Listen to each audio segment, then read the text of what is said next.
What's important to men as far as values come, it is a little bit different than women. They see things, the world, a completely different way. I have a girl right now that is a junior in high school. She has been working on the farm with her dad. She's been working on diesel engines her entire life, but she never considered it a career. I met her at a career fair. I chatted with her about it. She just didn't know the opportunity was there. So we got her into the internship. She's excited about it. She went to one of our shops to do a job shadow, and the tech that she was assigned to has been with the company for over 40 years.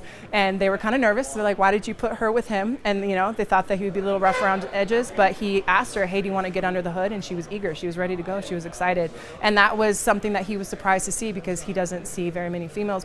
But it doesn't matter as long as the passion's there and the willingness to learn. And times are changing for sure. And there is a hesitation there because it is a male dominant field, and they feel like they won't be accepted or they won't be good at it. A lot of these girls grow up on the farms with their families, and that's what they know. So they have the experience, they have the lifetime knowledge of it. They just think that it's not the way for them, it's not the path for them, because they're told that they need to go do something else, but they have that interest in it. So I have seen an influx of women having an interest in the trade industry, especially diesel technicians, because that's what I recruit for. What I've come to find is that women are detailed oriented. So they are definitely able to focus more specifically on things that sometimes men might overlook, and that's actually shown that they've been extremely successful. We do have women working for us, and they're some of our most successful techs.